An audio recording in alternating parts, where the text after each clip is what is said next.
లాస్ట్కి ఏమీ రాదా కుకింగా, కోటి విద్యలు కూటి కొరకే. అంతేగాని మనం మిడిల్ క్లాస్ ఫ్యామిలీ మన వల్ల కాదు అని పక్కన పడేస్తే నాలాంటి పరిస్థితి. ఇప్పుడు కేరళలో చూసుకోండి, కేరళ, తమిళనాడు. హాయ్ అండి, అందరికి నమస్తే. ఈ వీడియో చేయడానికి ముఖ్య ఉద్దేశం, ఈ రోజుల్లో ఒక ఫ్యామిలీ బతకడానికి ఎంత అమౌంట్ కావాలి అంటే, ఫ్యూచర్లో అంటే మనము ఏమైనా మనీ మిగల్చగలమా, లేదా పిల్లలకి ఎటువంటి ఇబ్బందులు వస్తాయి, యూట్యూబ్లో ఏ రకంగా సంపాదించవచ్చు అనేది ఈ వీడియో ముఖ్య ఉద్దేశం. ఈ వీడియోని ఎక్కడ స్కిప్ చేయకుండా అయితే మీరు చూడండి. ఇది చాలా యూస్ఫుల్ వీడియో. ఒక లైక్ అయితే చేయండి. ఈ వీడియో చాలామందికి మీలాగా చూసే వాళ్ళకి రీచ్ అవుతూ ఉంటుంది. ఈ వీడియోని ఏమాత్రం లేట్ చేయకుండా స్టార్ట్ చేద్దాం. ఫర్ ఎగ్జాంపుల్, ఒక కుటుంబం అనగా భార్య, భర్త, ఇద్దరు పిల్లలు అనుకుందాం. వీళ్ళ మెయింటెనెన్స్ ఒక మంత్కి ఎంత అవుతుంది? ఉదాహరణకి ఫర్ ఎగ్జాంపుల్ నేనే తీసుకోండి. నాకు ఈ వీడియో చేసే టైంకి 20,000 నాకు శాలరీ వస్తుంది. 20,000 సరిపోతుందా లేదా అనేది మీకు వివరిస్తాను. మీరు కూడా మీకు వచ్చే జీతం బట్టి మీరు కూడా అనాలిసిస్ చేసుకోండి. లెక్క అయితే మీరు చేసుకోండి, నా లెక్క అయితే మీకు చెప్తాను. నాకు 20,000 రాగానే నాకు మిల్క్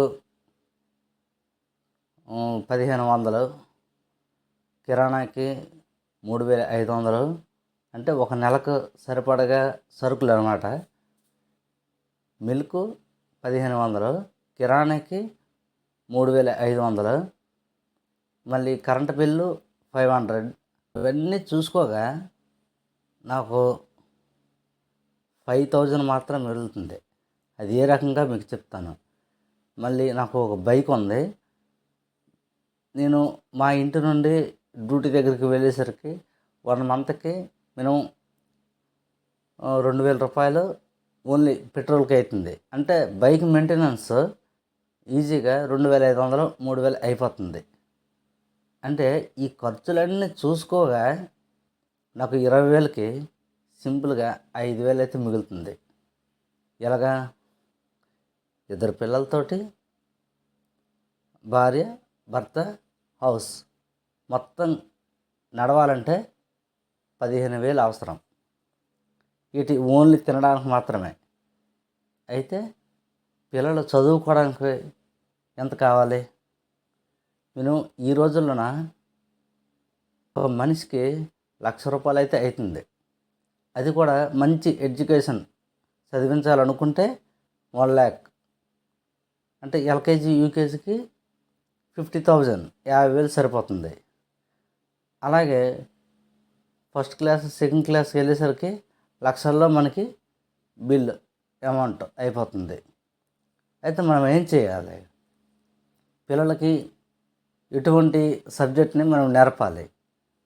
ఈ రోజుల్లోన ఎంత చదువున్నా సరే, ఎంత నాలెడ్జ్ ఉన్నదనేది ముఖ్యం.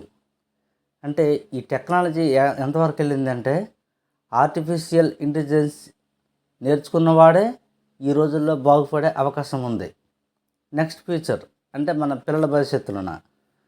అంతేగాని నేను యూట్యూబ్ చేస్తాను ఏదో ముందట, ఇప్పుడు మనం వీడియో చేసే టైంకి ఆర్టిఫిషియల్ ఇంటెలిజెన్స్ స్టార్ట్ అయిపోయింది. ఏఐ అనేది స్టార్ట్ అయిపోయాయి. అది బాగా నేర్చుకున్న వాళ్ళే ఈ రోజుల్లో బాగుపడే అవకాశం ఉంది. అలాగే మన పిల్లలకు కూడా మనం నేర్పాలి.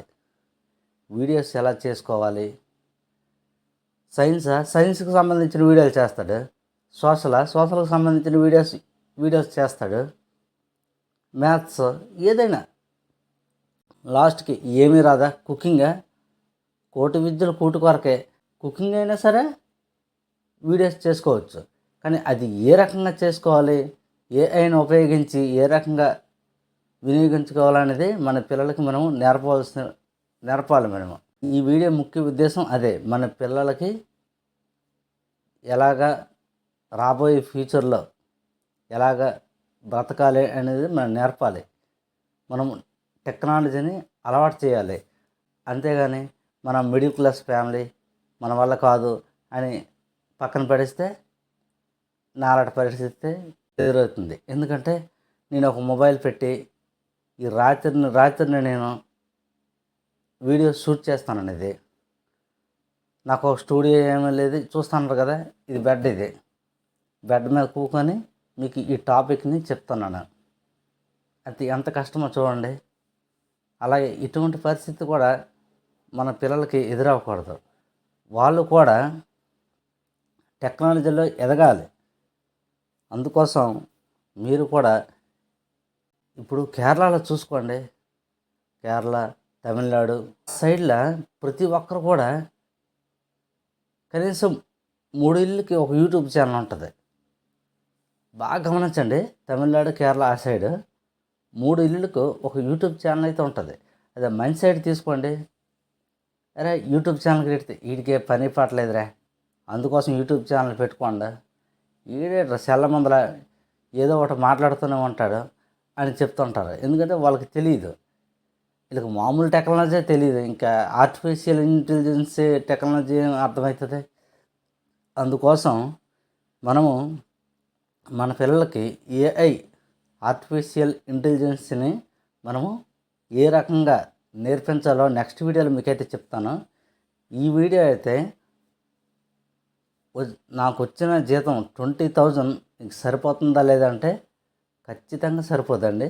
ఎందుకంటే ఖర్చులు అవన్నీ కిరాణా, current bill, maintenance, bike maintenance అవన్నీ తీయగా 5,000 మిగులుతుంది. ఆ 5,000 కూడా టైం బాగుంటే భగవంతుడు చల్లగా చూస్తే పర్లేదు, లేదంటే ఆ 5,000 కూడా హాస్పిటల్కి ఇచ్చేయాలి. అంతే, కథం. ₹1 మిగులుతుందా? అది కూడా లేదు. అందుకోసం మన పిల్లలకి మళ్ళీ భవిష్యత్తు రాకూడదనేసి ఈ వీడియో మీకు చేసి చూపిస్తాను. ఈ వీడియో మీకు నచ్చితే లైక్ చేయండి.